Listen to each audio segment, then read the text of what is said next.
আজকে মটর ডাল রান্না করব, তাই মটর ডালটাকে ভালো করে ধুয়ে নিয়েছি। আর এখানে আগের থেকে না প্রেসার কুকারে জলটা গরম করার জন্য বসিয়ে দিয়েছিলাম। তো এখন এই ধুয়ে রাখা মটর ডালগুলোকে দিয়ে দিলাম আর অল্প একটু নুন দিয়ে সিদ্ধ করতে বসিয়ে দেবো। ডালটা সিদ্ধ করার সময় অল্প একটু নুন দিচ্ছি। আর আজকে রান্নার জন্য এখানে সবকিছু কেটে কুটে গুছিয়ে রেডি করে নিয়েছি, শুধু রান্না বান্না করবো। চলুন। এই যে এইখানে ঢেঁড়সটা না আগে ধুয়ে নিয়ে তারপরে কেটে রেখেছি। যেগুলো বড় ছিল সেগুলো একটুখানি কেটে দিয়েছি, আর ছোট যেগুলো ছিল গোটা গোটা রেখে দিয়েছি। এটাকে সাদা তেল বেটে দিয়ে একটুখানি ঝাল করে নেবো আজকে। আর এখানে গোটা গোটা পটল একটুখানি খোসা ছাড়িয়ে রেখেছি, আজকে পটলের মালাইকারি করব। আলু দেবো তার সাথে। এই যে আলুটা কেটে রেখেছি, এখানে আলুটাকেও ধুয়ে রেখেছি। এখানে তরকারিতে দেওয়ার জন্য টমেটো কেটে রেখেছি। আর এখানে এই যে আদা আর কাঁচা লঙ্কাটা একটুখানি ধুয়ে রেখেছি, এটা বেটে নেবো। তো ডাল এখানে সিদ্ধ হয়ে গেছে, 6 থেকে 7টার মতো সিটি দিয়েছি, কারণ মটর ডাল একটুখানি না সময় লাগে সিদ্ধ হতে। তো চলুন, সিদ্ধ হয়ে গেছে, এখন এইরকমই থাক। আর এই যে কড়াইটা গরম করতে বসিয়ে দিই। প্রথমে পটল তরকারিটা করব। তো কড়াইটাকে না খুব ভালো মতো করে গরম করে নিয়েছি, দিয়ে দিয়েছি সর্ষের তেল।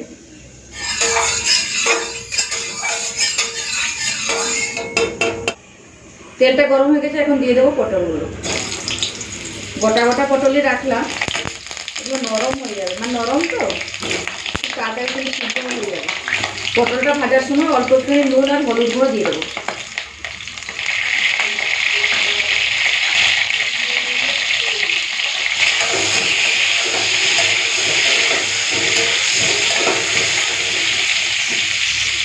তো এইদিকে পটলটা ভাজা হতে হতে এদিকে আমি এই নারকেল, আদা আর কাঁচা লঙ্কাটা একটুখানি মিক্সির জারে নিয়ে ভালো করে বেটে নিই। 4টে মতো কাঁচা লঙ্কা দিয়ে দিয়েছি, আর অল্প দেবো আদা। আদাটা বেশি দেবো না, অল্প জল দিয়ে দিলাম। এবারে এটাকে বেটে নেব। তো আদা, লঙ্কা আর নারকেলটাকে পুরো প্লেন করে বেটে নিয়েছি, রেডি হয়ে গেছে মালাইকারির জন্য। চলুন ওদিকে পটল ভাজাটা দেখে নিই এবারে।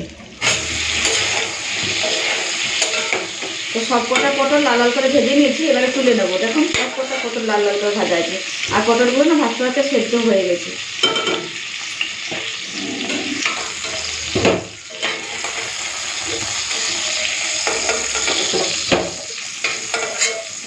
পটল ভাজা রেডি, এই তেলেই আলুগুলো ভেজে নেব।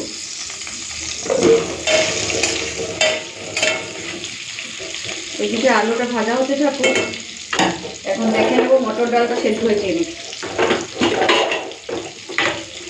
মটর ডালটা খুব সুন্দরভাবে সেদ্ধ হয়ে গেছে,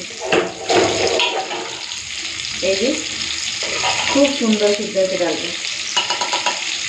দেখুন ডালটা ঢেলে রাখি, এবারে ভাতটা বসিয়ে দিই।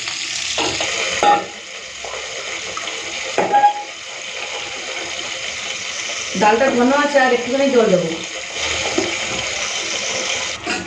তো ডালে পরিমাণ মতো জল দিয়ে দিয়েছি, এরপরে দেবো হলুদের গুঁড়ো। আর নুনটা দিয়ে সিদ্ধ করেছিলাম, নুনটা এবার টেস্ট করে নেবো, তাহলেই হয়ে যাবে।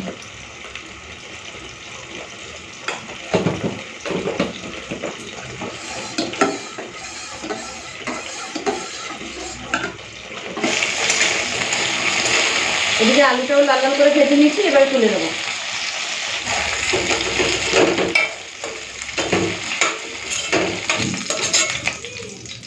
তো আলু আর পটলটা তো ভেজে রেখে দিয়েছি, এরপরে মালাইকারি রান্না করব। তো এই তেলের মধ্যে প্রথমে ফোড়ন দিচ্ছি হিং, অল্প একটুখানি দিয়ে দেবো। তেল আর দিলাম না, যেটুকুনি তেল আছে তাতেই রান্না করে নেবো। কয়েকটা গোটা গরম মশলা নিয়েছি, দারচিনি, এলাচ, লবঙ্গ দিয়ে দেবো।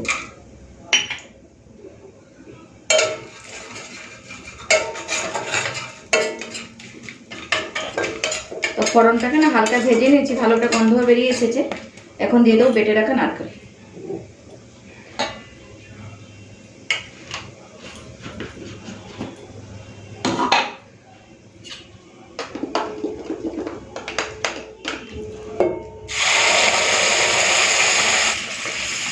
হালকা আঁচে একটুখানি নেড়ে চেড়ে ভালো করে কষিয়ে নেব। এইখানে না অল্প একটুখানি টক দই নিয়েছি, এই টক দইটা ভালো করে ফেটিয়ে এখানে দিয়ে দেবো। গ্যাসটাকে কমিয়ে রেখেছি পুরো।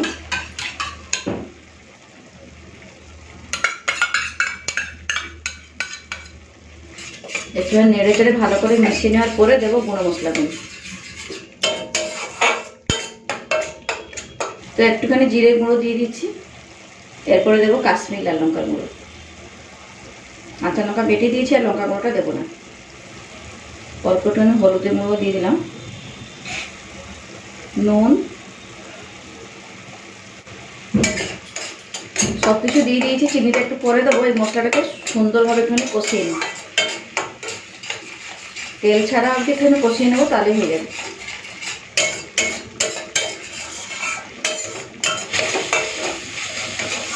তো ভালো করে কষিয়ে নিয়েছি, এরপরে এই মশলা ধোয়া জলটা দেবো।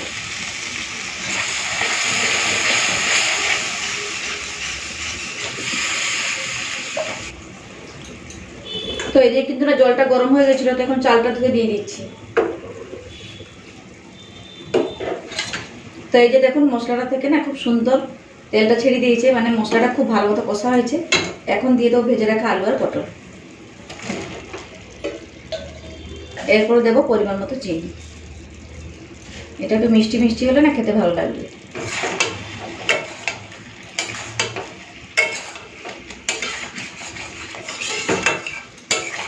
একটুখানি 2-4 মিনিট ভালো করে কষে নিই মশলার সাথে এই আলু আর পটলটাকে, তারপরে গরম জল দেবো। এই যে দেখুন খুব সুন্দর কষে নিয়েছি, তেলটাও ছেড়ে দিয়েছি, এরপরে দেবো গরম জল। তো এইখানে ওই যে ভাত বসালাম, তার থেকে একটুখানি গরম জল তুলে রেখেছিলাম, তো এখন এই গরম জলটা দিয়ে দেবো।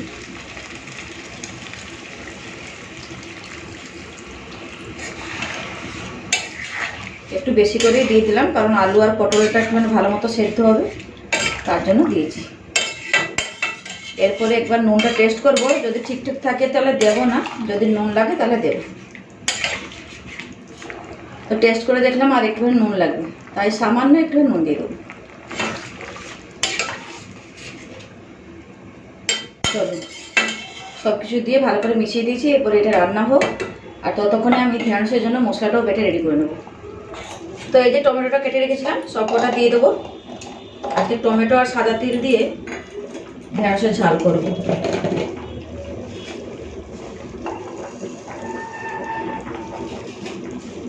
ব্যাস অল্প একটুখানি জল দিচ্ছি, প্লেন করে এটাকে বেটে নেবো। আর এই যে কিন্তু পটলের মালাইকারি হয়ে গেছে, আলুটাও সেদ্ধ হয়ে গেছে। এখন নামানোর আগে একটুখানি ঘি দিয়ে দেবো।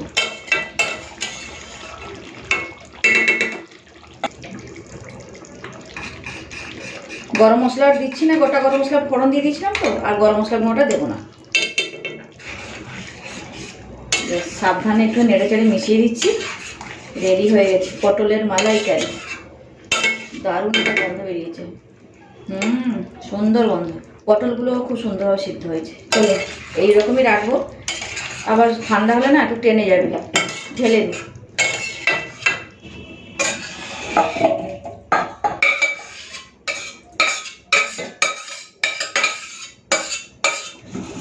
তো পটল রান্না হয়ে গেছে, এরপরে মটর ডালটা সাঁতলাবো। চলো শেষে ঢেঁড়সের ঝাল করবো, তাহলে হয়ে যাবে। আর না ভাবছি না ফ্রিজে কটা উচ্ছে পড়ে আছে, মানে ছোটো ছোটো উচ্ছে, ভাবছি একটুখানি ভেজে নিই, নাহলে ওই উচ্ছেগুলো আবার পড়ে পড়ে নষ্ট হয়ে যাবে।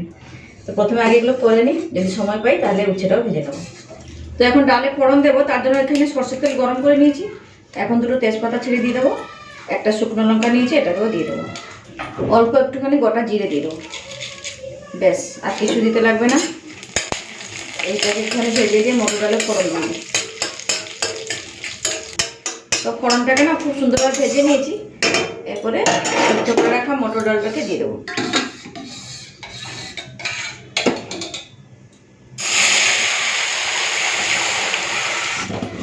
ডালের মধ্যে অল্প একটুখানি চিনিও দিয়ে দেবো।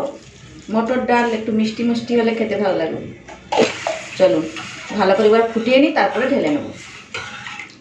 তো মটর ডালটাকে ভালো মতো করে ফুটিয়ে নিয়েছি, ঢেলে নেব।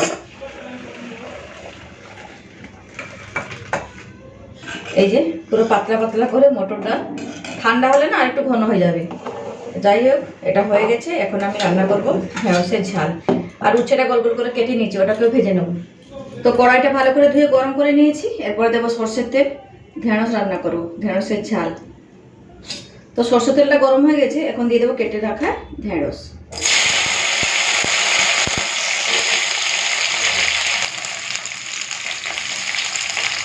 নুন দিয়ে দিলাম পরিমাণ মতো। এখন দিয়ে দেবো হলুদের গুঁড়ো।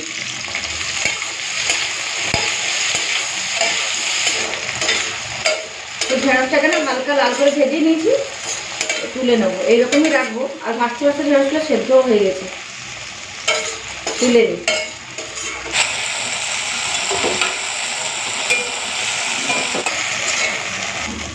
আর অল্প একটুখানি তেল দেবো,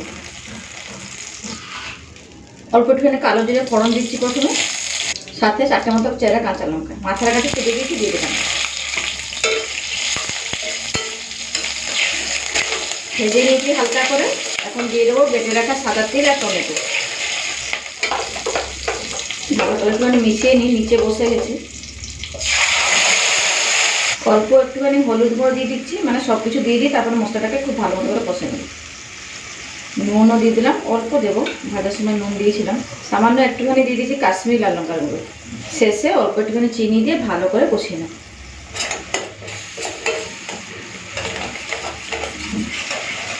তো মশলাটাকে না পুরো তেল ছাড়া অবধি কষিয়ে নিয়েছি, আর কাঁচা টমেটোর গন্ধটাও চলে গেছে। এখন আমি ভেজে রাখা ঢেঁড়সটা দিয়ে দেবো।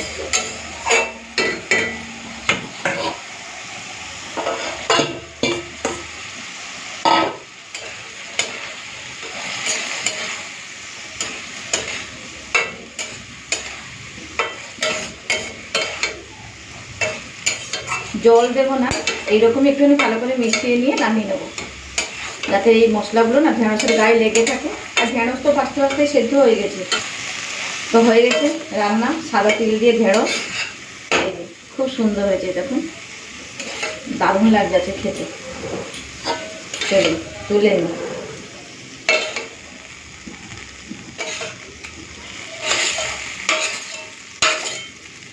ব্যাস, সাদা তিল আর টমেটো দিয়ে রান্না হয়ে গেল ঢেঁড়স। চলুন কড়াইটা একটুখানি ধুয়ে নিয়ে উচ্ছেটা ভেজে নিই, তাহলে আজকের মতো রান্নাবান্না শেষ হবে। উচ্ছেটা ভাজার জন্য অল্প একটুখানি তেল দিয়ে গরম করে নিয়েছি। এরপর এই যে কেটে ধুয়ে রেখেছি উচ্ছে, এখন দিয়ে দেবো। এই যে দেখুন অল্প একটুখানি ছিল। উচ্ছেটা ভাজার সময় অল্প একটুখানি নুন আর হলুদ গুঁড়ো দিয়ে দেবো।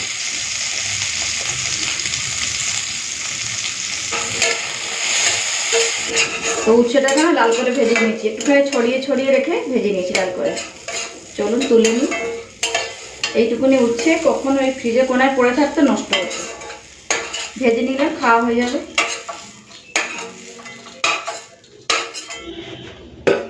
তো চলুন রান্নাবান্না শেষ করলাম। কি কি রান্না করেছি আরেকবার দেখিয়ে দিই। তো এই যে গরম গরম ধোঁয়া ওঠা ভাত, সঙ্গে এখানে আছে পুরো পাতলা পাতলা করে মটরের ডাল। তো এখানে এই যে নারকেল বাটা দিয়ে আলু পটলের তরকারি। গ্রেভিটা পুরো শুকনো শুকনো হয়ে গেছে, দেখেছেন? বানিয়েছিলাম কত গ্রেভি রেখেছিলাম, শুকনো শুকনো হয়ে গেছে।